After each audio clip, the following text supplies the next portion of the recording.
bienvenue sur Télé Djibouti dans cette nouvelle édition de notre journal de 15 h au sommaire de l'actualité. Le président de la République donc a préparé donc à la cérémonie du 3e anniversaire de l'hôpital militaire des armées Omar Hassan al-Bashir. C'était aujourd'hui en présence du chef de l'État et de la première dame. Et un sécuriste palestinien a été tué hier par des tirs israéliens près de Bethléem en Cisjordanie occupée. Bonjour et merci de nous accueillir chez vous. La formation professionnelle était aujourd'hui à l'honneur au LIC, le lycée industriel et commercial.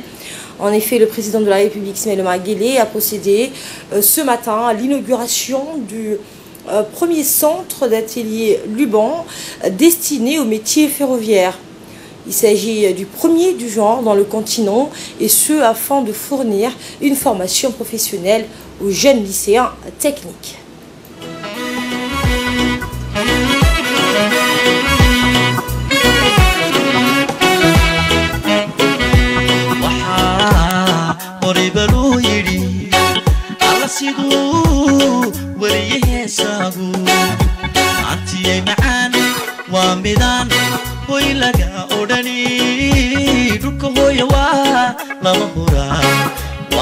Son arrivée, le président de la République a été accueilli donc par le Premier ministre, le ministre de l'Éducation nationale, la délégation donc chinoise, ainsi que les hauts cadres du ministère de l'Éducation nationale. Dans sa première phase, l'atelier Luban va dispenser de 4 spécialités de formation: l'exploitation et la gestion ferroviaire, l'ingénierie et la technique ferroviaire, ainsi que le commerce international et la gestion logistique.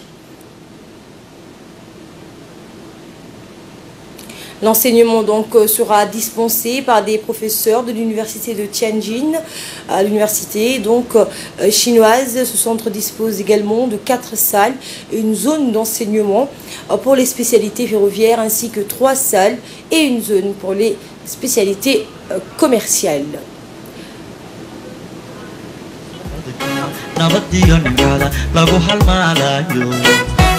midnimada habboon iyo shacbigu wadajirku haysto alla guulaha aad soo hoysay ugu horeeyaane halyeygii jabuuto alla halyeygii jabuuto ducaan kaaga dhigayne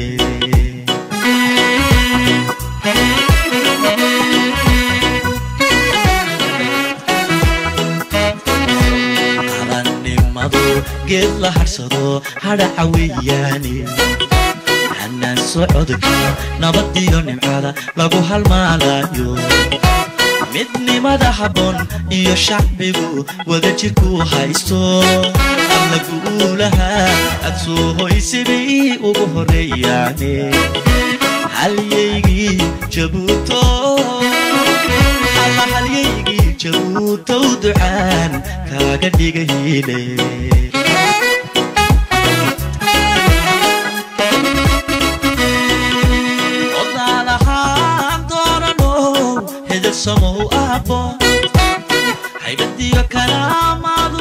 Le président de la République, Ismaël Omar Guelleh, donc en compagnie de la première dame, Madame Khadra Mohamed Haïd, donc ont eu une visite guidée et ont reçu donc des explications des techniciens chinois donc qui ont réalisé ce projet donc de ce centre d'atelier Luban. Le président de la République donc a reçu quelques explications et une vidéo donc de présentation de ce centre.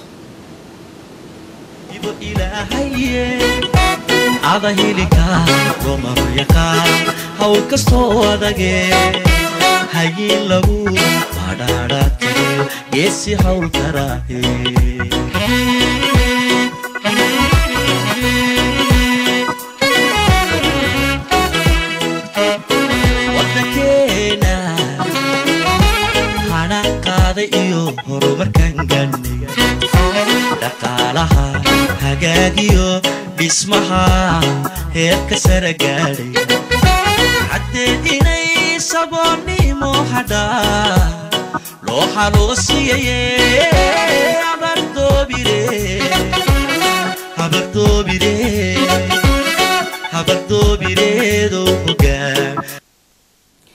Le ministre de l'Éducation nationale et de la formation professionnelle donc, a rappelé dans son discours les efforts de son département afin donc, de fournir aux jeunes du pays une formation professionnelle adéquate. On écoute le ministre de l'Éducation nationale. Président, c'est pour nous un grand honneur et un réconfort que de vous accueillir ici, aujourd'hui, dans l'enceinte de cet emblématique lycée industriel et commercial, le LIC, qui demeure un établissement de référence en matière de formation professionnelle et technique en République de Djibouti. D'autant plus que c'est pour la deuxième fois en 2 ans que vous l'honorez de votre visite. Cela démontre, si besoin en était, l'importance que vous accordez à la formation de nos jeunes aux métiers industriels et commerciaux, un secteur porteur et de plus en plus apprécié par nos élèves. Monsieur le Président, Mesdames et Messieurs, agir et anticiper pour faire face au chômage de nos jeunes, pour faciliter leur insertion professionnelle, pour contribuer à la création d'emplois, leur mettre les pieds à l'étrier pour les inciter à créer des emplois, à créer leur propre entreprise, à être leur propre employeur, leur inculquer une culture et une éthique professionnelle, faisant d'eux des citoyens à même de s'adapter aux exigences du marché du travail, leur dispenser une formation de qualité répondant à des normes internationales et qui développe leur potentiel et leurs compétences et qui les rend performants et compétitifs. Telles sont notre ambition, notre priorité, notre cheval de bataille, et c'est sur quoi nous nous attelons avec force, foi et détermination. Le président de la République, Ismaël Omar Guelleh, a souligné dans son discours l'importance de l'adéquation entre l'apprentissage et la vision gouvernementale pour le développement, à savoir les différents projets en cours de réalisation et ceux déjà réalisés. Le président de la République. Bismillahirrahmanirrahim. Alhamdulillah, wassalatu wassalamu ala rasulih al-amin, Sayyidina wa Habibina Muhammadin sallallahu alayhi wa sallam. Mesdames et messieurs, c'est pour moi un réel plaisir d'être parmi vous aujourd'hui au lycée industriel et commercial de Djibouti et de partager les joies de cette inauguration avec l'ensemble de ses élèves et de ses professeurs. C'est l'occasion également pour moi de partager avec vous quelques perspectives. Je voudrais d'abord parler de ce lycée qui nous livre de par son histoire quelques enseignements. Par son cheminement singulier, le LIC a toujours gardé cette place particulière dans nos cœurs et nos esprits. Au début, incompris dans le choix de son positionnement dans le système éducatif, il a été perçu à tort comme une voie secondaire face aux autres filières généralistes. Grâce au sérieux de son offre de formation, par la qualité et la pertinence des qualifications qu'il a su offrir à ses élèves, le LIC réalise des performances qui lui permettent de devenir un des plus grands établissements scolaires qui possède le taux d'insertion professionnelle le plus élevé. Mais aussi, il est celui qui est le plus en phase avec son temps et avec nos besoins en développement. C'est la raison pour laquelle des projets tels que celui de l'atelier Loubain illustrent bien mes propos.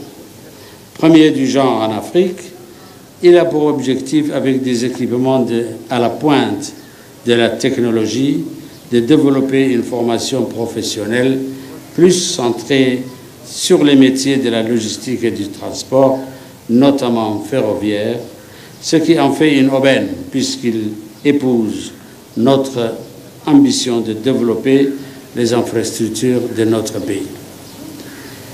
Voies ferrées, routes, ports et aéroports.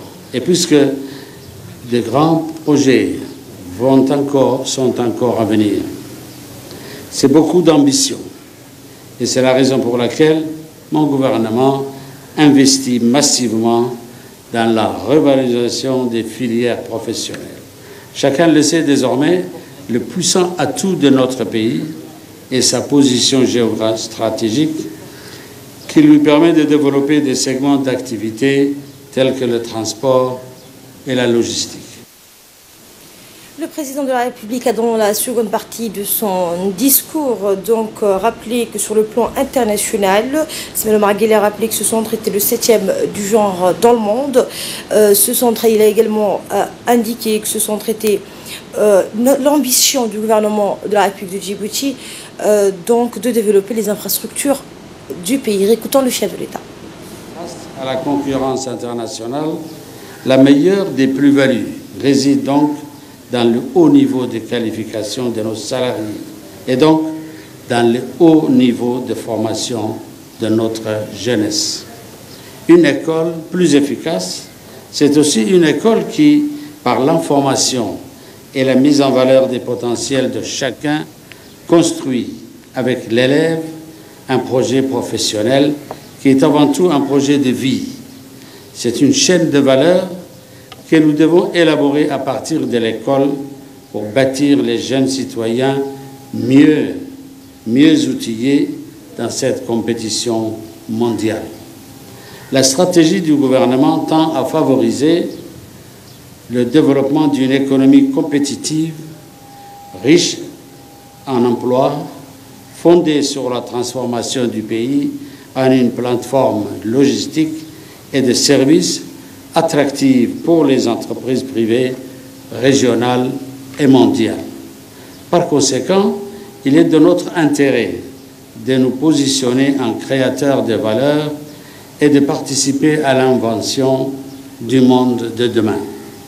Pour cela, le ministère de l'Éducation nationale et de la formation professionnelle, avec celui de l'enseignement supérieur, ont un rôle à jouer éminent et décisif à jouer en matière de formation du capital humain. Il est donc important qu'il soit sur ces sujets à l'avant-garde en anticipant sur les mutations et les besoins du marché du travail, non seulement local mais aussi régional et international, par le choix d'une ingénierie de formation intelligente, évolutive et réactive pour une éducation, pour une adéquation avec les exigences nationales et les évolutions socio-économiques et technologiques. Ce projet du Loubain témoigne également, si besoin était, de l'étroite collaboration entre la République populaire de Chine et notre pays en faveur du développement et toujours dans l'esprit de ce partenariat économique gagnant-gagnant. Je voudrais ici remercier tous ceux qui y contribuent à le faire fructifier et qui font confiance à notre République dans le choix de leur investissement. Je vous remercie. Le président de la République a dans une interview indiqué que c'est la relève d'une nouvelle génération de techniciens qualifiés en matière de chemin de fer que les anciens ouvriers dans le domaine ont déjà maîtrisé à 100 ans. Ainsi, on est, a-t-il dit, en train de former les futurs ouvriers et techniciens qualifiés en matière de technique ferroviaire pour qu'ils puissent à leur tour devenir des formateurs pour ceux qui viendront. Le président de la République a poursuivi ses propos en remerciant le gouvernement chinois. Nous accueillons à bras ouverts, a-t-il dit, ceux que ce même État a envoyés et délégués à Djibouti avec à leur tête son Excellence l'ambassadeur de Chine à Djibouti.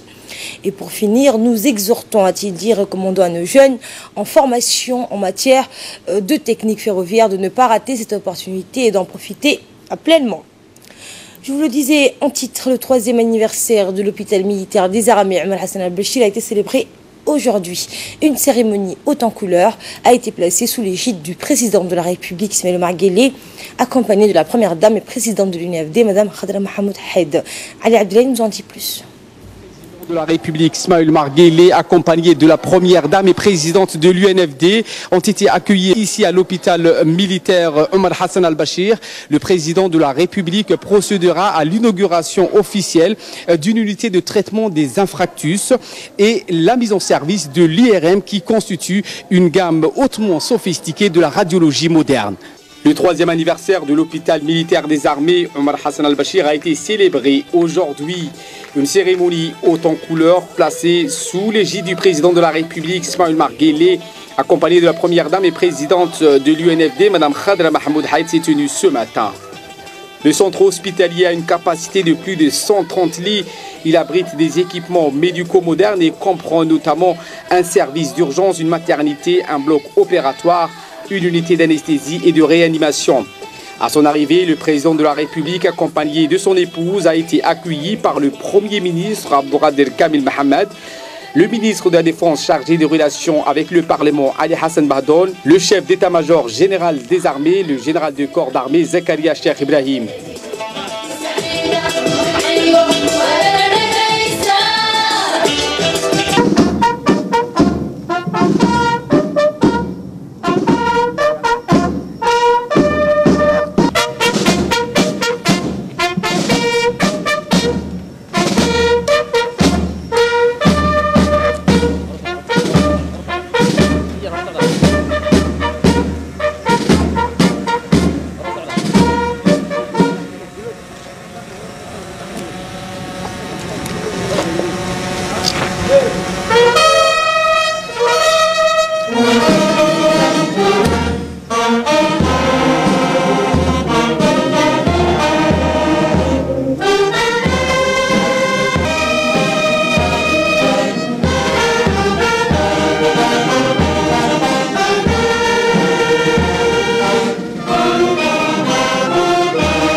Une cérémonie haute en couleur a été érigée pour l'occasion. Le nouvel hôpital militaire est un symbole fort de la solidité des liens d'amitié unissant Djibouti et le Soudan. Sa création témoigne également de l'excellence des relations d'amitié et de coopération entre les deux pays frères.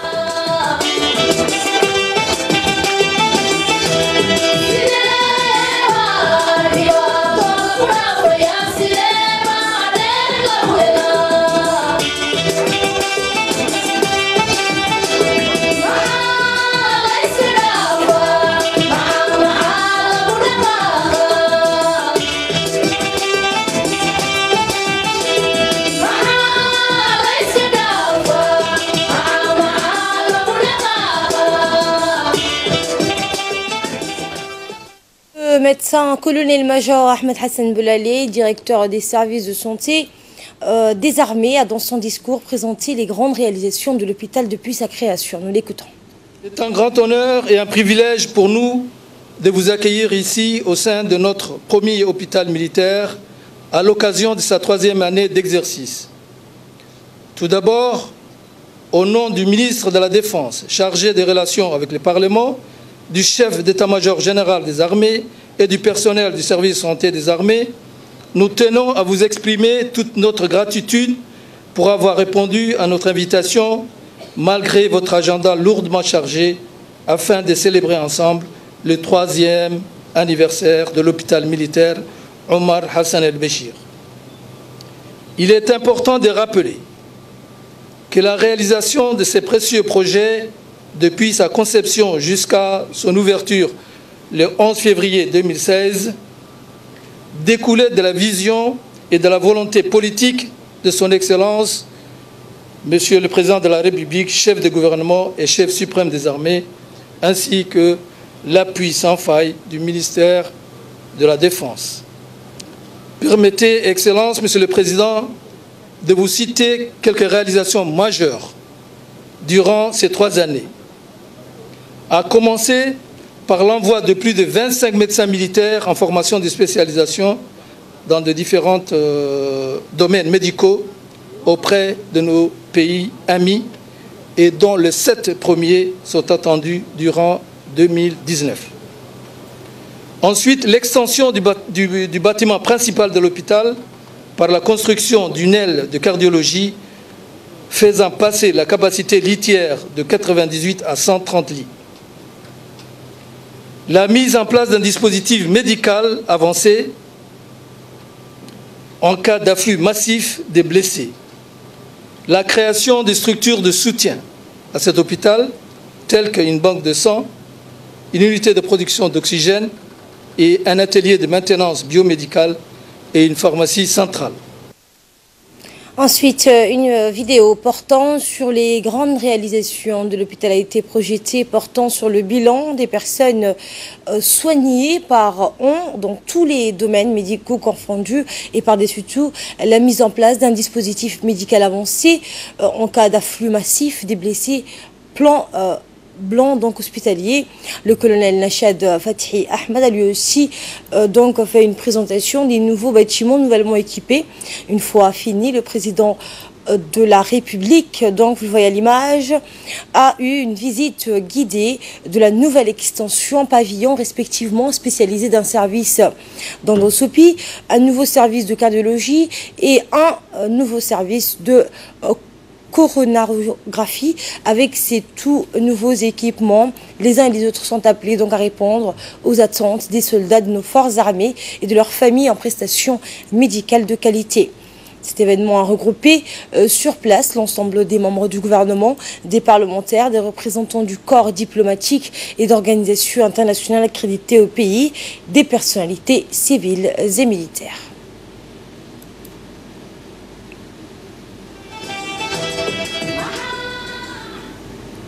Et enfin, cette journée s'est clôturée par un rafraîchissement offert par le haut commandement militaire. Ce moment de détente et de repos avait vibré au rythme des sons et mélodies interprétés par le groupe d'artistes des corps armés connu du nom de Harbi. Regardez.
Notre équipe sur place a pu accueillir donc la réaction du chef de l'État en langue somali. La voici.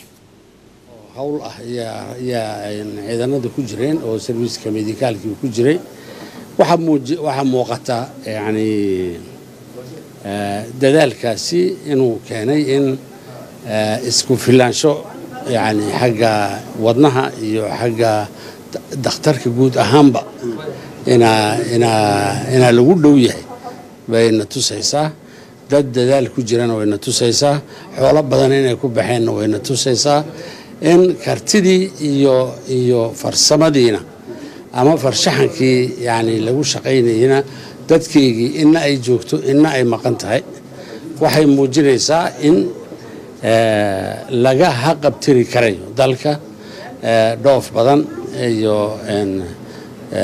kharash badan oo wadano kale iminka loola ordo in halkan lagu samayn karayo guushaana waxaa soo hooyey waa raggan dee ka shaqaynaya arrinkaasi iyo taliyaha ciidamada.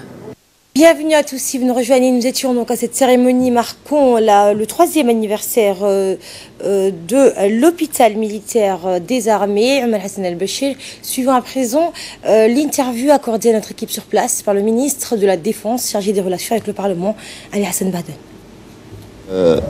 Je voulais d'abord féliciter toute l'équipe qui a travaillé sur ce grand projet. C'est une œuvre utile qu'ils ont faite.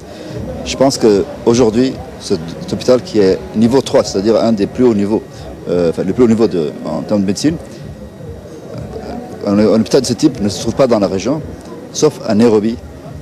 Donc c'est un exploit qui a été réalisé. C'est un hôpital qui n'a que 3 ans. En 3 années, atteindre le niveau 3, c'est un exploit que je réitère mes félicitations. Je crois que nous avons une équipe qui a la volonté d'avancer, une équipe qui veut démontrer que nous, Djiboutiens, on est capable quand on veut. Et c'est des militaires, c'est des médecins, donc deux qualités qui sont à apprécier. Et je pense qu'ils ont fait un travail formidable et je voulais donc féliciter toute l'équipe qui a fait ce travail formidable. Le ministre délégué chargé du commerce, Hassan Hamad Ibrahim, a entrepris du 23 au 27 mars une visite de travail à Genève, en Suisse, afin de rencontrer les hauts responsables des agences onusiennes et autres partenaires multilatéraux chargés donc de la mise en œuvre de la politique commerciale. Les différents entretiens menés par le ministre ont porté, entre autres, sur les voies et moyens permettant de renforcer les relations de coopération entre la République de Djibouti et ses organisations internationales ayant en charge la promotion du commerce international. En marge de sa visite, le ministre s'est également entretenu avec le directeur général de l'Organisation mondiale de la propriété intellectuelle en mettant l'accent sur les grandes réformes que le gouvernement djiboutien a engagées dans le domaine des climats, des affaires, qui portent aujourd'hui ses premiers fruits. En effet, suite au rapport Doing Business 2019, notre pays est parmi les 10 pays les plus réformateurs au monde et le 3e au niveau africain. La mission du ministre s'est achevée par des rencontres avec le directeur général de l'Organisation mondiale du commerce et la directrice exécutive du Centre du commerce international. Notant que le ministre était accompagné de notre ambassadrice à Genève, Khadra Ahmed Hassan, et de Mme Oudoufa Ismaël Abdo, directrice de l'ODEPIC, et de M. Moharram Fouad Abdellah, directeur du commerce intérieur. Image que vous aurez dans nos prochaines éditions. Toute autre chose, à présent, le secrétaire d'État à la jeunesse et au sport, Hassan Mohamed Kamel, a reçu aujourd'hui l'ambassadrice de la République fédérale d'Allemagne à Djibouti, Mme Anke Holstein. Cette rencontre d'importance qui s'est déroulée en présence des proches collaborateurs du secrétaire d'État a d'emblée porté sur l'excellente relation de coopération bilatérale qui unissent les deux pays. Madame Holstein a tout d'abord remercié le responsable pour l'accueil qui lui a été réservé et lui a fait part de son amour inconditionnel pour le sport en général et plus particulièrement la course et la plongée. Elle a ensuite évoqué un certain nombre de points sur les tenants et aboutissants de la future collaboration entre les deux institutions. Quant au secrétaire d'État, il a remercié l'ambassadrice pour sa visite et lui a soumis ses attentes quant au futur partenariat relatif, entre autres au renforcement de capacités de l'équipe technique de la Fédération de football, ainsi que les voies et moyens d'offrir un espace favorable et adapté à la promotion et l'épanouissement des personnes à besoins spéciaux à travers la Fédération d'handisport. Dans le reste de l'actualité, la Poste de Djibouti a réceptionné hier un don des motos pour les facteurs. Eh bien, ce don a été offert par la Poste de Turquie, l'agence turque de coopération et de développement TICA. La cérémonie de réception a vu la présence du secrétaire général du ministère de la Communication, l'ambassadeur de la Turquie à Djibouti, le directeur de la TICA et le directeur de la Poste de Djibouti. Eh bien, ces motos octroyées par la coopération turque sont au nombre de 6 et elles vont renforcer sans doute le travail louable que rend la poste de Djibouti pour nos concitoyens afin de livrer ou de distribuer des colis, des lettres ou autres dans un laps de temps très court. Qui seront à la disposition de notre cher poste de Djibouti, qui vont permettre, Inch'Allah, à renforcer les très belles services que notre cher poste fournit à nos citoyens de notre chère République de Djibouti. Nous sommes très contents que cette coopération puisse servir à la bonne distribution, au bon service pour la poste de Djibouti, qui est une poste assez ancienne. La Turquie donc, a une ambassade établie depuis 5 ans à Djibouti pour, n'est-ce pas, développer les relations d'amitié et de fraternité entre les deux peuples amis et frères. Et notre coopération avec Djibouti continue dans beaucoup de domaines et ça va perdurer longtemps, à long terme dans l'avenir, non seulement dans le domaine de la poste, mais dans plusieurs domaines de la vie. Et donc nous travaillerons toujours en étroite collaboration avec nos amis de Djibouti. Pour sa part, le secrétaire général du ministère de la Communication a remercié dans son intervention l'agence TICA et la Poste de Djibouti pour ce geste louable d'octroi des motos à la Poste donc, de Djibouti. A rappelé que la République de Djibouti et la Turquie entretiennent des relations séculaires et historiques. Je propose de l'écouter. Je voulais remercier au nom du ministère de la Communication le représentant de TICA turc et l'ambassadeur de la Turquie pour ce projet de coopération qui, on le rappelle, a été le fruit des relations avec la poste turque et la poste de Djibouti. Et je crois que c'est une coopération qui va durer, qui va s'inscrire dans la durée, car nous savons qu'avec la Turquie, nos relations sont séculaires. Ça ne date pas d'hier, ni, comme le disait, c'est la représentation qui est de 5 ans, mais nos relations sont très séculaires. Donc, j'espère que ces projets, cette remise des 6 motos, va s'être suivie d'un certain nombre de projets qui nous permettront de développer la poste de Djibouti et la coopération entre la Turquie et Djibouti. Et de là, nous passons à ce qui domine l'actualité hors de nos frontières. Après le cyclone dévastateur et des inondations meurtrières, le Mozambique est confronté à un début d'épidémie de choléra à Beira et dans les environs. Explication. Après le cyclone dévastateur Idai, des inondations meurtrières, le Mozambique est confronté à un début d'épidémie de choléra à Beira. Dans les environs de 5 cas ont été confirmés par les autorités. Des mesures sont mises en place pour limiter l'impact du choléra. 1 million de doses de vaccins doivent arriver ce week-end dans la région. Mais l'épidémie était inévitable compte tenu des eaux stagnantes de la proximité dans le centre d'hébergement où s'entassent les rescapés. Idai a fait près de 500 morts et des centaines de milliers de sans-abri.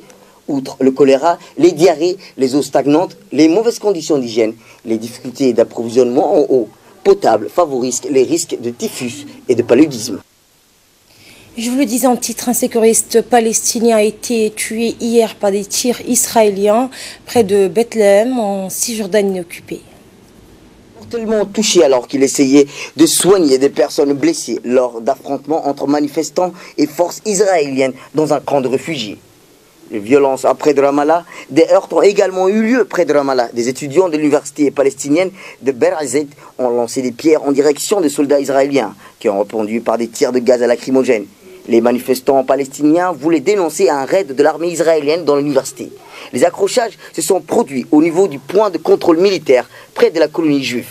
Situation tendue également à Gaza, théâtre d'hostiles récurrentes. Le chef de Hamas s'est rendu dans les débris et son bureau touché par des frappes israéliennes. Des frappes qui, d'après l'armée israélienne, venaient en représailles à des tirs de roquettes à Palestiniens. Et au Conseil de sécurité de l'ONU, les États-Unis se sont retrouvés isolés au sujet du Golan. Ça m'intéresse encore une fois. Ils sont retrouvé isolé lors d'une réunion du Conseil de sécurité des Nations Unies destinée à débattre de la décision unilatérale de Donald Trump de reconnaître une souveraineté israélienne sur le plateau du Golan. Le fait que la Syrie ait demandé cette réunion d'urgence est cynique, alors que le gouvernement syrien viole les résolutions de l'ONU, a bombardé des écoles et des hôpitaux, utilise des armes chimiques contre son peuple, a cependant dénoncé l'ambassadeur allemand aux Nations Unies, à Christoph Hexen. Tout en soulignant le droit d'Israël à assurer sa sécurité, les États-Unis se sont en revanche joints à leurs partenaires du Conseil de sécurité pour affirmer la nécessité de maintenir sur le Golan la force des Nations Unies pour l'observation des désengagements FNUD. Présente sur le Golan depuis 1974. La FNUD compte un milice de casques bleus. Et c'est ainsi que prend fin cette édition. Merci de votre aimable attention. Ce soir à 22h, vous retrouverez Ahmed Hamed pour un nouveau journal. Moi, j'aurai le plaisir de vous retrouver dimanche à la même heure, à la même place, Inch'Allah. Bon week-end à toutes et à tous.